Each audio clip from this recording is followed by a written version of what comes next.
بسم اللہ الرحمن الرحیم اللہم صلی علی سیدنا محمد وعلی آل سیدنا محمد وبارک وسلم وصلی علیہ ربی یسر ولا تعسر وتمم بالخیر وبک نستعین یا فتاح یا فتاح یا فتاح رب اشرح لی صدری ویسر لی امری واحلل عقدۃ من لسانی یفقهوا قولی ربی زدنی علما ربی زدنی علما ربی زدنی علما اللہم صلی علی سیدنا محمد وعلی آل سیدنا محمد وبارک وسلم وصلی علیہ۔ فضائل صحابہ سے متعلق ہمارا سبق ہے۔ پچھلے سبق میں ہم نے پڑھا سیدنا صدیق اکبر رضی اللہ تعالیٰ عنہ اور سیدنا عمر فاروق رضی اللہ تعالیٰ عنہ کے فضائل۔ آج کے سبق میں انشاءاللہ ہم شروع کریں گے سیدنا عثمان بن عفان رضی اللہ تعالیٰ عنہ کے متعلق پڑھنا۔ سیدنا عثمان بن عفان جو ہے ان کے کیا فضائل ہیں جو اللہ رب العزت نے بیان کیے، اور یہ جو احادیث آپ کے سامنے پڑھی جائیں گی صحاح یعنی صحیح ترین کتابوں میں سے لی گئی احادیث ہیں۔ اس میں سب سے پہلے جو آپ کے سامنے روایت پڑھوں گی وہ ہے سیدہ عائشہ رضی اللہ تعالیٰ عنہ سے۔ فرماتی ہیں کہ ایک مرتبہ نبی علیہ السلام میرے گھر میں لیٹے ہوئے تھے اور آقا علیہ السلام کی رانیں کھلی ہوئی تھیں، یعنی پنڈلیاں کھلی ہوئی تھیں، یوں سمجھ لیں آقا علیہ السلام کی پنڈلی نظر آ رہی تھی۔ اسی دوران ابو بکر صدیق نے اندر آنے کی اجازت مانگی تو انہیں اجازت دے دی گئی۔ آپ علیہ السلام اسی حال میں لیٹے رہے اور گفتگو فرماتے رہے۔ حضرت عمر رضی اللہ تعالیٰ عنہ نے اندر آنے کی اجازت مانگی تو انہیں بھی اجازت دے دی گئی۔ آقا علیہ السلام اسی حال میں تھے، یعنی اسی گفتگو میں لگے ہوئے تھے اور ان سے گفتگو فرماتے رہے۔ پھر عثمان بن عفان نے اجازت طلب کی تو نبی علیہ السلام اٹھ کر بیٹھ گئے اور اپنے کپڑے فوراً درست کر لیے۔ تو جب وہ چلے گئے تو حضرت عائشہ رضی اللہ تعالیٰ عنہ نے پوچھا ابو بکر صدیق داخل ہوئے تو آپ نے کچھ خیال نہیں؟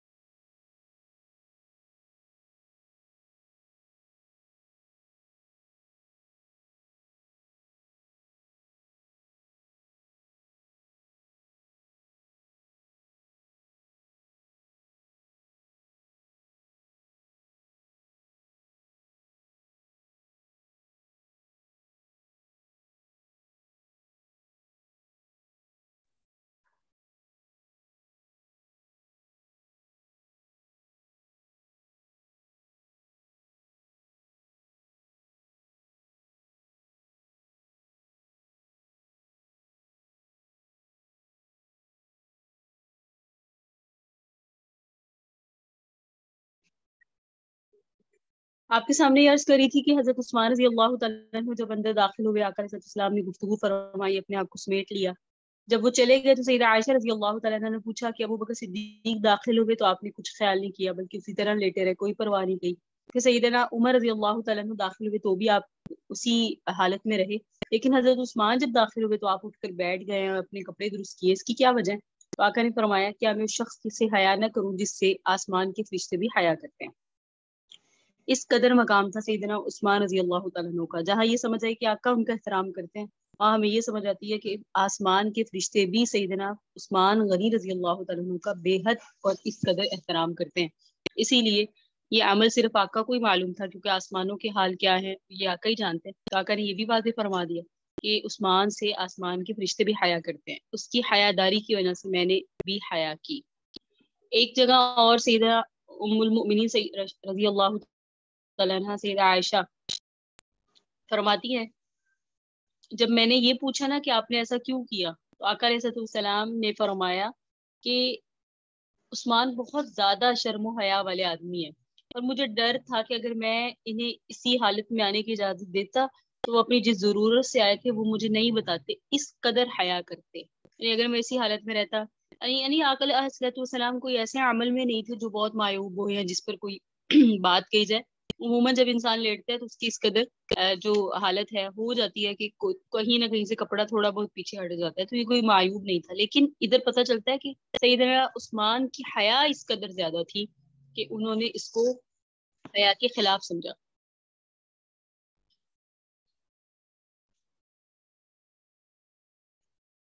ایک دوسری روایت ہے جس کے راوی ہیں حضرت ابو موسیٰ اشعری، وہ فرماتے ہیں ایک مرتبہ نبی علیہ السلام مدینہ منورہ کے باغات میں سے کسی باغ میں تشریف رکھے تھے یا تشریف فرما تھے، اور ایک عصا جو آپ کے ہاتھ میں تھا آپ اس سے کیچڑ میں کورید رہے تھے، عموماً جیسے پہلے بزرگ بھی ہوا کرتے تھے، زمین پہ بیٹھ جانا تو ہاتھ میں کوئی چیز ہونی اور اس سے زمین پر کوئی چیز بنا دینا، جیسے عموماً پہلے بزرگ تو ایسا کیا کرتے تھے، لیکن ہمارے حالات یہ، ہم جیسی جگہوں پہ وہاں ہر چیز کوئی چیز کچی نہیں ہے، ساری پکی بنی ہوئی ہے، یعنی پتھروں کا استعمال ہوا ہوا ہے جو بھی، تو ایسا نہیں ہو سکتا۔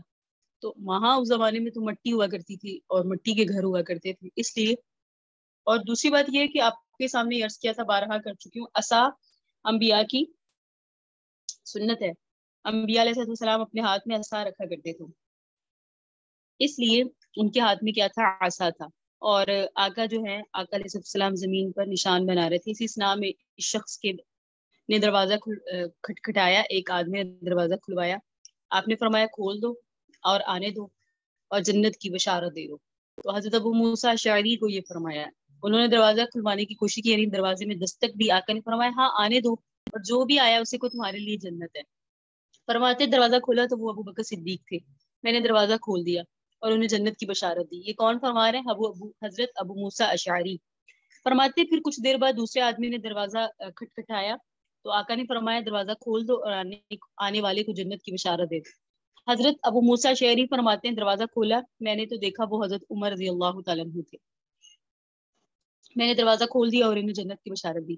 پھر کسی اور نے دروازہ پر دستک دی اور آقا نے فرمایا دروازہ کھول دو اور انہیں بھی ایک بڑی پیش آنے والی مصیبت پر صبر کے عوض جنت کی بشارت دے دو۔ دروازہ کھول دو لیکن ایک بہت بڑی جو مصیبت آئے گی اس پر یہ صبر کریں گے، اس صبر کے عوض انہیں جنت حاصل ہوگی، اس کی بشارت دے دو۔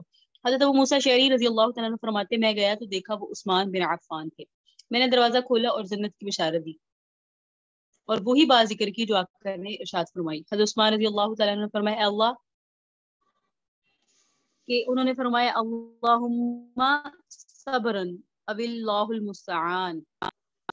تو حضرت ابو موسیٰ اشعری فرماتے ہیں حضرت عثمان بن غنی رضی اللہ تعالیٰ عنہ نے اس موقع پر یہاں فرمایا صبر، یا فرمایا اللہ ہی سے مدد مطلوب ہے اس مصیبت پر جو مجھے پہنچے گی۔ تو حضرت ابو موسیٰ اشعری رضی اللہ تعالیٰ عنہ کی اس روایت سے ہمیں معلوم ہوتا ہے کہ دو کو تو بشارت ملی، ان پر بھی آزمائشیں تو آئی، لیکن حضرت عثمان غنی رضی اللہ تعالیٰ عنہ کے دور پر فتنوں کا ایسا دروازہ کھلا جو قیامت تک بند نہیں ہوگا۔ اس لیے آقا علیہ السلام نے ایک جگہ سیدنا عثمان سے فرمایا تھا کہ آپ جو قمیض پہنیں گے لوگ اسے اتارنے کی کوشش کریں گے، آپ نے اتارنی نہیں ہے، یعنی خلافت مراد ہے۔ تو یہاں حضرت عثمان رضی اللہ تعالیٰ عنہ کی فضائل سے ہمیں یہ بات بھی سمجھ آتی ہے کہ حضرت عثمان رضی اللہ تعالیٰ عنہ کی زندگی میں مسائل تھے، اور ایسی مسائل تھے کہ بہت زیادہ اس صورت میں کسی ایسے شخص کی ضرورت تھی جو تحمل مزاج ہو اور معاملہ فہم ہو، حکمت عملی سے کام لینے والا ہو۔ آپ میں سے جو بھی حضرت عثمان کی شہادت سے واقف ہو اس بات سے سمجھتی ہوں گی کہ کس طرح حضرت عثمان نے حکمت عملی سے عمل کیا، اور کس طرح جو ہے وہ انہوں نے صبر کا دامن جو ہے وہ ہاتھ سے نہیں جانے دیا۔ اسی طرح یہ ایک حضرت ابو موسیٰ اشعری کی ہی روایت ہے، تھوڑی سی طویل ہے، وہ آپ کے سامنے عرض کر دیتی ہوں، ہے کچھ اس سے ملتی جلتی۔ حضرت ابو موسیٰ اشعری فرماتے ہیں کہ انہوں نے گھر میں وضو کیا، پھر باہر نکلے، کہا میں آج نبی علیہ السلام کو لازم پکڑوں گا، یعنی میں تو آج آقا سے ملاقات کر کے رہوں گا، اور میں آج کا سارا دن حضور کے ہمراہ ہی رہوں گا۔ حضرت ابو موسیٰ اشعری فرماتے ہیں میں نے یہ سوچا۔ فرماتے ہیں مزید آئے لوگوں سے رسول اللہ کی متعلق دریافت کیا، لوگوں نے کہا کہ اس طرف گئے ہیں۔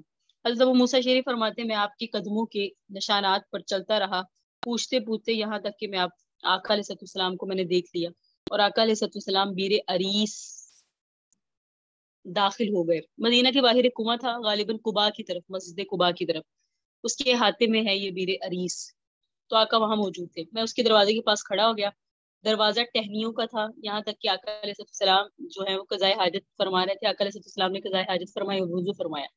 میں آقا علیہ السلام کی طرف اٹھ کھڑا ہوا تو آقا علیہ السلام بیر عریس کے منڈیر پر بیٹھ گئے اور اپنی پنڈلیاں کھول کر کنویں میں لٹکائیں۔ جیسے عموماً کنویں کے کنارے کوئی بیٹھے تو جو ہوتی ہے نا ٹانگیں، اس کو کنویں کے کناروں پر بیٹھ کے اندر کی طرف کر لیں، جیسے عموماً بچے بیٹھتے ہیں، جیسے ہم کرسی پہ بیٹھتے ہیں، لیکن یہ انداز ایسا ہوتا ہے کہ کنویں کی منڈیر پہ آقا علیہ السلام اس طرح تشریف فرماتے ہیں۔ حضرت ابو موسیٰ اشعری فرماتے ہیں میں نے آپ کو سلام کیا، پھر واپس لوٹنے لگا اور دروازے پر بیٹھ گیا۔ یہ بیر عریس کے یعنی یہ قباء کے قریب جو جگہ تھی اس میں اسی کے احاطے میں۔ فرماتے میں دروازے کے پر بیٹھ گیا، دروازہ بھی آپ کے سامنے عرض کیا ٹہنیوں کا تھا نا، میں دل میں کہنے لگا کہ میں آج ضرور آقا علیہ السلام کا دربان بنوں گا، یعنی آقا کی حفاظت کروں گا، کسی کو ایسے اندر نہیں آنے دوں گا۔ فرماتے ہیں حضرت ابو بکر صدیق تشریف لائے اور دروازہ پر دستک دی۔ میں نے کہا کون؟ فرمایا ابو بکر۔ میں نے کہا آپ انتظار کریں۔ پھر میں واپس گیا اور عرض کیا یا رسول اللہ ابو بکر تشریف لائے ہیں اور اجازت چاہتے ہیں۔ آقا نے فرمایا ہاں آنے دو، انہیں اجازت دے دو۔ اس سے ہمیں یہ بات سمجھ آتی ہے کہ آقا علیہ السلام کی زندگی میں اصول سب کے لیے تھے، صحابہ کرام کے لیے بھی، ابو بکر ہوں یا عمر ہوں، عثمان ہوں یا غنی ہوں، بلا جھجک بلا وجہ ایسے ہی دروازہ کھٹکھٹائے بغیر، دستک دیے بغیر، اجازت لیے بغیر کوئی اندر نہیں آتا تھا۔ یہ اصول ہے زندگی کے۔ ہم ایسے کسی کو کہہ دیں تو وہ ناراض ہو جاتے ہیں، اتنی حدود بندی کیوں؟ لیکن یہ معاشرت جو ہے نا، آقا علیہ السلام نے وہ اصول سکھائے ہیں دنیا والوں کو اور معاشرے کو، اتنی بہترین اور شاندار معاشرت کوئی نہیں سکھا کے گیا۔ دنیا میں رہنے کے اصول، آپس میں معاملات کرنے کے اصول جو آقا نے سکھائے کوئی سکھا ہی نہیں سکتا قیامت تک۔ تو آقا علیہ السلام نے اپنے صحابہ کی ایسی تربیت کی تھی کہ ایسے ہی نہیں اندر آئے، فوراً پوچھا کہ آقا سے اجازت طلب کر دیجیے۔ انہوں نے آ کے سیدنا ابو موسیٰ اشعری نے اجازت طلب کی۔ آقا علیہ السلام نے فرمایا ہاں انہیں آنے دے، انہیں جنت کی بشارت دے دے۔ سیدنا ابو موسیٰ اشعری فرماتے میں واپس آیا اور ابو بکر صدیق سے کہا کہ آ جائیے اور سنیے کہ آقا علیہ السلام نے آپ کو جنت کی بشارت دے دی۔ سیدنا صدیق اکبر اندر داخل ہوئے اور منڈیر پہ آقا علیہ السلام کی دائیں جانب بیٹھ گئے۔ تو آقا کے دائیں جانب کون بیٹھ گئے؟ سیدنا صدیق اکبر۔ فرماتی ہیں کہ منڈیر پہ رسول اللہ صلی اللہ علیہ وسلم کی جب وہ دائیں جانب بیٹھ گئے تو انہوں نے بھی اپنی ٹانگیں کنویں میں لٹکائی جیسے کہ آقا علیہ السلام نے لٹکائی تھی، اور اپنی پنڈلیاں بھی کھول لی۔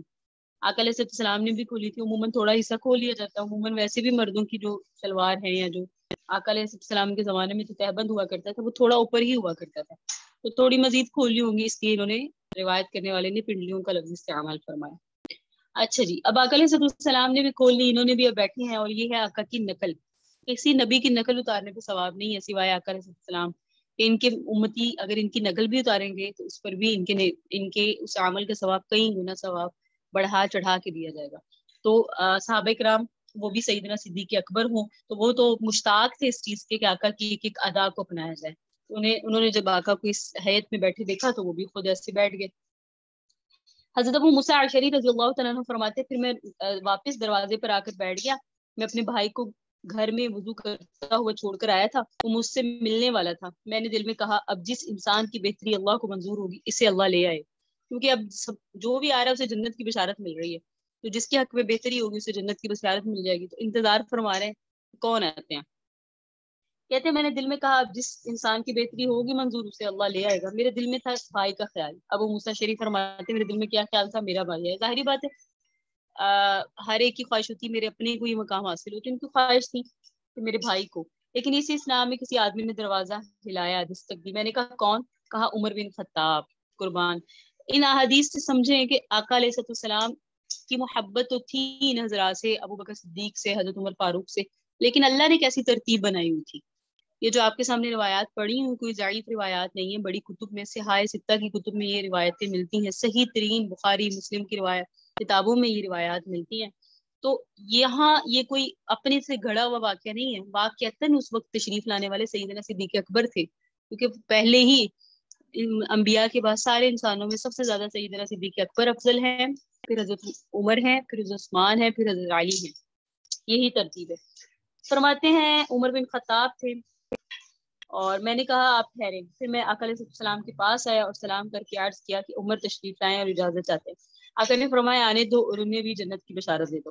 حضرت ابو موسیٰ شریف فرماتے میں واپس عمر رضی اللہ تعالیٰ عنہ کے پاس آیا اور کہا کہ اندر تشریف لے آئیے اور سنیے کہ آقا علیہ السلام آپ کو خوشخبری سنا رہے ہیں جنت کی۔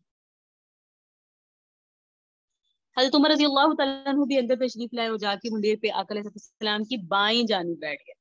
سبحان اللہ، نقشہ تو کھینچے کتنا خوبصورت منظر ہوگا۔ درمیان میں آقا علیہ السلام ہے، دائیں سیدنا صدیق اکبر ہیں، بائیں حضرت عمر فاروق ہیں۔ انہوں نے بھی اپنے پاؤں جو ہیں پاؤں مبارک کنویں میں لٹکائے اور بیٹھ گئے۔ کہتے ہیں میں واپس آ کر دروازے پہ بیٹھ گیا اور دل میں کہنے لگا اللہ تعالیٰ کو اگر جس کی بہتری منظور ہوگی اللہ اسے لے آئے گا، اور دل میں سوچا میرا بھائی آ جائے، کیونکہ بھائی نے تو آ رہا تھا بھائی کے پیچھے، تو دل میں تھا بھائی آ جائے۔ کہتے ہیں اسی اسلام میں کوئی آدمی آیا اور دروازے کو دستک دی۔ میں نے کہا کون؟ کہا عثمان بن عفان۔ میں نے کہا اچھا ٹھہریے۔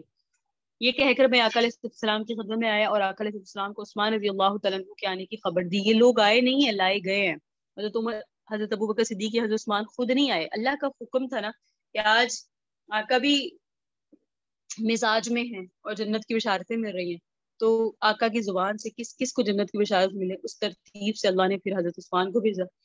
اور حضرت ابو موسیٰ اشعری نے آ کے حضرت عثمان رضی اللہ تعالیٰ عنہ کے آنے کی خبر دی اور فرمایا کہ انہیں اجازت دے دو. آقا نے فرمایا ہاں انہیں اجازت دے دو، اور انہیں اس مصیبت کی عوض جو انہیں پہنچے گی جنت کی بشارت دے دو.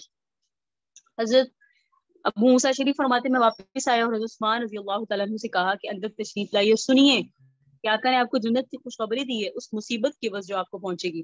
حضرت عثمان رضی اللہ تعالیٰ عنہ اندر آئے تو کنویں کی مڈیر بھر چکی تھی، دائیں ابو بکر تھے تو بائیں عمر.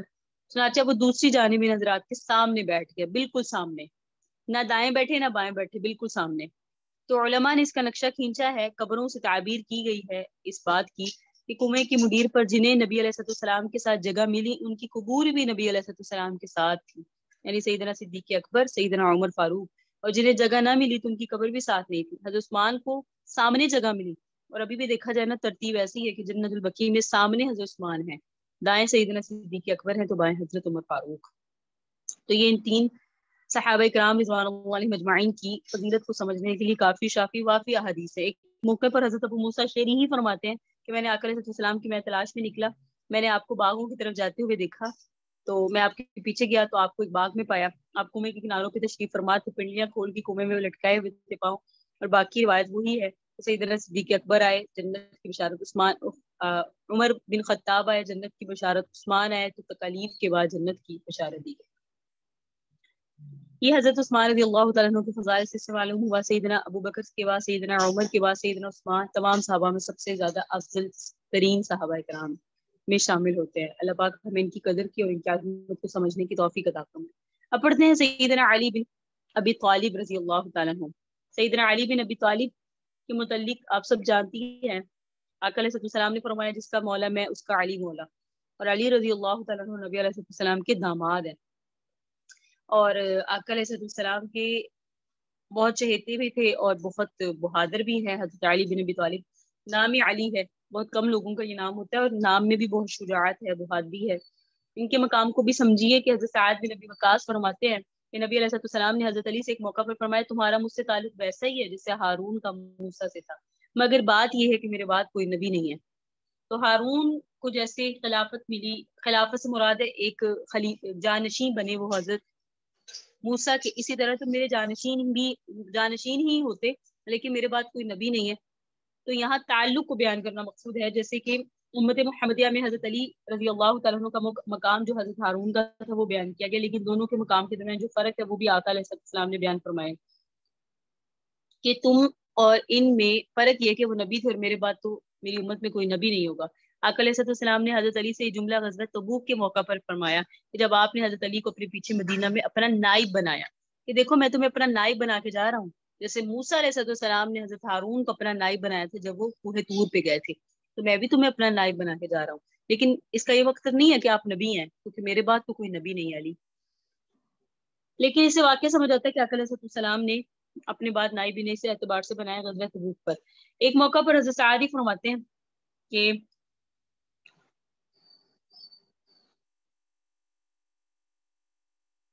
نبی علیہ السلام نے یہی والے الفاظ ارشاد فرمائے علی رضی اللہ تعالیٰ عنہ سے. حضرت سعد بن وقاص فرماتے ہیں نبی علیہ السلام نے حضرت علی بن ابی طالب کو مدینہ پر حاکم بنایا جب آپ غزوہ تبوک میں تشریف لے گئے. تو حضرت علی نے عرض کیا یا رسول اللہ آپ مجھ کو عورتوں اور بچوں میں چھوڑ کے جا رہے ہیں. ٹھیک ہے، تو آقا علیہ السلام نے ارشاد فرمایا کیا تم اس بات پہ راضی نہیں ہو کہ تمہارا مقام میرے ہاں اس طرح ہو جیسے ہارون کا آدم موسیٰ کے ہاں تھا، لیکن بات یہ ہے کہ میرے بعد کوئی نبی نہیں ہے علی. تو حضرت علی کی دل جوئی کے لیے بھی غزوہ تبوک پہ شامل نہیں ہو سکے تھے، جا نہیں سکے تھے، تو فرمایا کہ بات یہ ہے کہ میرے بعد تو کوئی نبی نہیں ہے. کیونکہ حضرت علی کے ایک دفعہ دل میں ایک بات رہ گئی کہ میں غزوہ تبوک پہ نہیں جا رہا، پیچھے رہنے والی عورتیں ہیں، یہ بچے ہیں، تو میں کیا اس قابل نہیں ہوں کہ میں ساتھ جاؤں. تو آقا علیہ السلام نے حضرت علی کی دل جوئی کے لیے بھی فرمایا علی پریشان کیوں ہوتے ہیں، حضرت ہارون کو بھی تو حضرت موسیٰ پیچھے چھوڑ کے گئے تھے نا نائب. تو ایسا نہیں ہے کہ آپ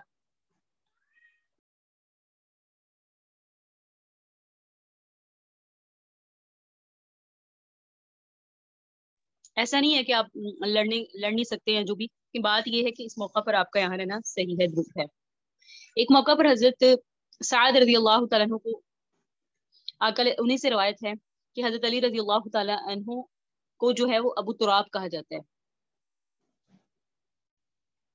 اور فرماتے ہیں حضرت سعد رضی اللہ تعالیٰ عنہ کہ نبی علیہ السلام نے مجھے 3 باتوں کا حکم دیا تھا، ان میں سے ایک یہ تھی کہ میں کبھی بھی ابو تراب کو برا نہ کہوں۔ ابو تراب مراد حضرت علی رضی اللہ تعالیٰ عنہ کی کنیت ہے، کیونکہ آقا علیہ السلام نے فرمایا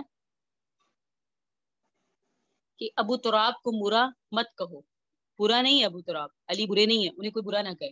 یہ محبت کی دلیل ہے حضرت علی رضی اللہ تعالیٰ عنہ سے سیدنا صدیق اکبر کی، جسے حضرت سعد رضی اللہ تعالیٰ عنہ نے بیان فرمایا۔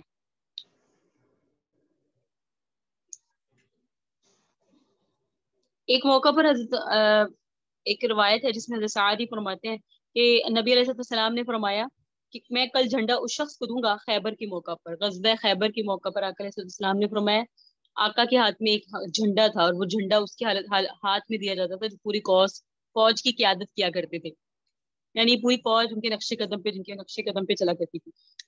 تو آقا نے غزوہ خیبر کے موقع پر فرمایا میں کل جھنڈا اس شخص کو دوں گا جو اللہ اور اس کے رسول سے محبت کرتا ہوگا، اور اللہ اور اس کا رسول بھی اس سے محبت کرتے ہوں گے۔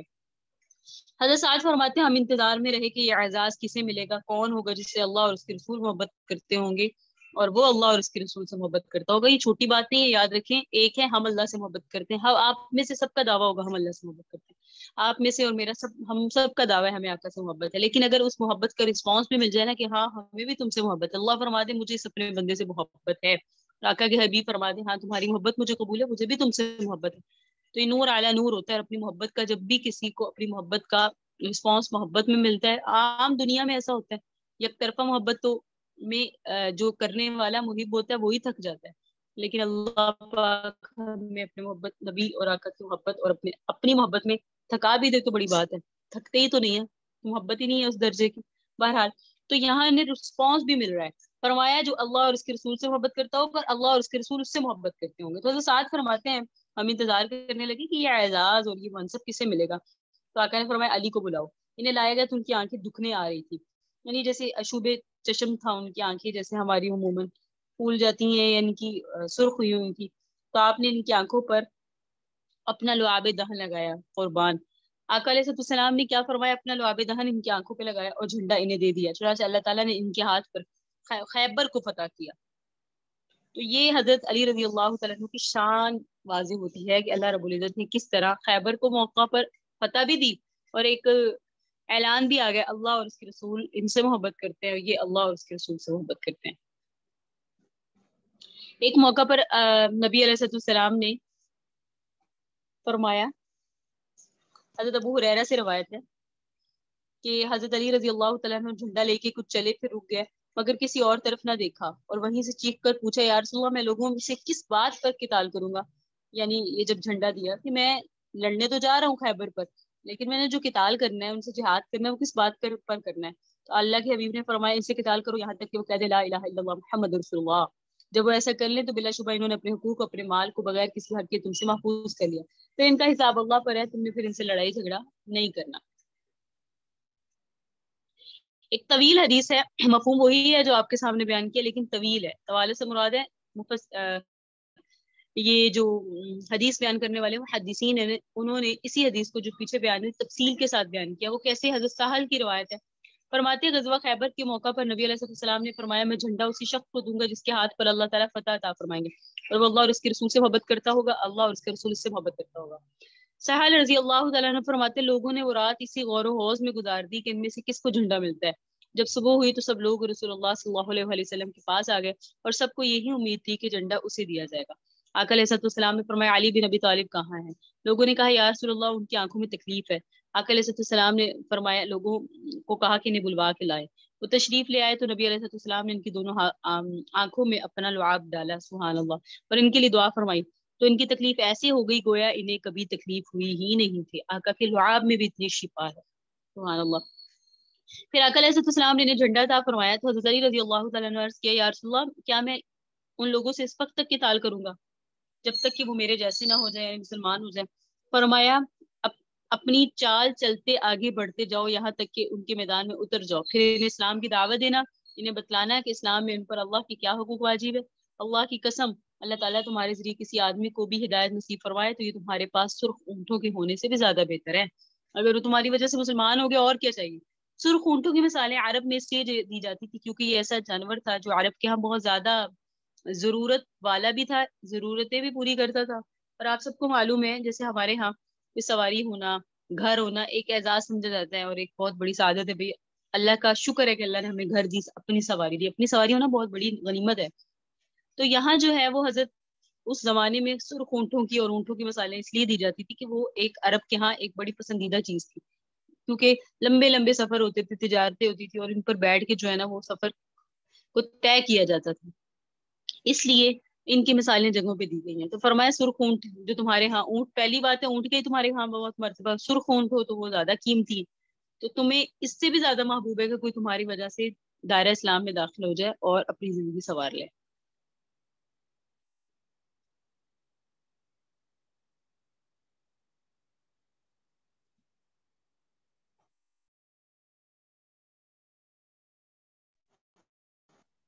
ایک موقع پر روایت کرتے ہیں حضرت زید بن ارقم، حضرت یزید بن حیان فرماتے ہیں کہ ایک مرتبہ حسین ابن سیرہ اور عمر بن مسلم حضرت زید بن ارقم کی طرف چلے. جب ہم ان کے پاس بیٹھے تو حضرت حسین نے ان سے پوچھا زید سے کہ اے زید، بلا شبہ آپ نے بہت سی نیکیاں اور خیریں حاصل کی ہیں، آپ نے نبی علیہ السلام کی زیارت بھی فرمائی ہے، ان سے حدیث بھی سنی ہے، آپ نے ان کے ساتھ جہاد بھی کیا ہے اور ان کے پیچھے نماز بھی پڑھی ہے. بلا شبہ ہے زید آپ کو بہت سی خیر حاصل ہوئی، آپ ان سے ہم سے حدیث بیان کیجیے جو آقا سے آپ نے سنی. یہ جو دونوں پوچھ رہے ہیں یہ صحابی رسول ہی تھے، اس لیے پوچھ رہے ہیں کہ آپ ہمیں بتائیں. تو زید رضی اللہ تعالیٰ نے فرمایا اے میرے بھتیجو، اللہ کی قسم میری عمر زیادہ ہو گئی، میرا زمانہ پرانا ہو گیا، جو کچھ میں نے آقا سے سن کر یاد کیا تھا ان میں سے بعض باتیں تو میں بھول گیا ہوں، لہٰذا کچھ بیان میں کر دیتا ہوں، جو میں بیان کرنے لگا ہوں اسے قبول کر لو اور جو نہ بیان کر سکوں تو مجھے اس میں تکلیف نہ دو. اس کے بعد فرمایا حضرت زید نے کہ ایک مرتبہ نبی علیہ السلام ہمارے درمیان خطبہ دینے کے لیے کھڑے ہوئے ایک پر پانی کے گھاٹ پر جسے ہم لوگ خم کہتے تھے، اور مکہ اور مدینہ کے مابین یہ واقعہ تھا. تو یعنی موجود تھا، اس کی جگہ کون سی تھی؟ خم، پانی کا گھاٹ، وہ کہاں تھا؟ مکہ اور مدینہ کے درمیان ایک جگہ تھی ادھر. تو آپ علیہ السلام نے اللہ تعالیٰ کی حمد و ثنا بیان کی اور واضح نصیحت کی. اس کے بعد فرمایا اے لوگو آگاہ ہو جاؤ، بلا شبہ میں ایک بشر ہوں، انسان ہوں، قریب ہے میرے پاس میرے رب کا قاصد یعنی ملک الموت آ جائے اور میں اس کے آنے کو قبول کر لوں، اور میں تمہارے درمیان دو بڑی بڑی چیزیں چھوڑ کر جا رہا ہوں. ان میں سے پہلی ہے کتاب اللہ، اللہ کی کتاب جس میں ہدایت ہے، نور ہے، لہٰذا تم اللہ کی کتاب کو تھامے رہو، اسے مضبوطی سے پکڑے رکھو. پھر آپ نے فرمایا اللہ کی کتاب کو اپنانے پر خوب ترغیب آقا علیہ السلام دیتے رہے، ابھارتے رہے. پھر اس کے بعد فرمایا دوسری چیز میرے گھر والے ہیں، میں تمہیں ڈراتا ہوں اللہ سے اور اپنے گھر والوں کے معاملے میں، میں تمہیں اللہ سے ڈراتا ہوں اپنے گھر والوں کے معاملے میں، اللہ سے اور اس کے اپنے گھر والوں سے کے معاملے میں تمہیں اللہ سے ڈراتا ہوں. حسین بن مسلم نے حضرت زید بن ارقم سے پوچھا کہ اے زید، آپ کے آقا علیہ السلام کے گھر والے کون ہیں؟ کیا آقا علیہ السلام کی ازواج آپ کے گھر والے نہیں ہیں؟ تو زید رضی اللہ تعالیٰ نے فرمایا آقا علیہ السلام کی بیویاں تو آقا علیہ السلام کی گھر والیاں ہیں ہی، اور یہاں گھر والیوں سے مراد وہ ہیں جن پر صدقہ حرام ہے. تو حسین رضی اللہ تعالیٰ نے پوچھا وہ کون ہے؟ فرمایا وہ علی کی اولاد ہیں، عقیل کی اولاد ہیں، جعفر کی اولاد ہیں، عباس کی اولاد ہیں. حسین نے پوچھا کیا ان سب پر صدقہ حرام ہے؟ فرمایا ہاں. یعنی یہ سید گھرانے ہوتے ہیں، حضرت علی کے خاندان والے، حضرت عقیل کے خاندان والے، حضرت جعفر کے خاندان والے، حضرت عباس کے خاندان والے. انہیں صدقہ نہیں دیا جا سکتا، ان کو زکوٰۃ نہیں دی جا سکتی کیونکہ زکوٰۃ مال کی میل ہوتی ہے. ہم اپنے مال میں سے 2.5% نکالتے، کیوں نکالتے؟ کیونکہ مال کی میل ہے اور ہمارا ہوتا ہے. تو انبیاء جو ہیں یا خاص کر آقا علیہ السلام کا گھرانہ وہ مال کی میل کے تو مستحق نہیں. ہاں انہیں تحفہ دیں، ہدیتاً دے دیں، کہیں پتہ چل جائے سید ہے، لیکن وہ سید بھی ہوں. آج کل بہت سارے لوگوں نے اپنے نام کے ساتھ سید لگایا ہوتا ہے. سید وہی ہیں جو بالکل صحیح انداز، یعنی اگر ان کا نسب دیکھا جائے تو اس میں کوئی جھوٹ نہ ہو اور وہ حضرت علی تک ان کا خاندان پہنچتا ہو، حضرت عقیل تک، حضرت جعفر تک، حضرت عباس تک پہنچتا ہو. ورنہ آج کل آپ کو پتہ ہے کچھ خاص لوگ ہیں جیسے روافظ ہیں، شیعہ ہیں، ان حضرات کا کہنا بھی ہم سید ہیں. تو یہ بہرحال یہ تو اللہ قیامت کی روزی بیان فرمائیں گے کون کیسا تھا، لیکن سید تو گھرانہ وہ ہوتا ہے جس کا ابھی آپ کے سامنے عرض کیا.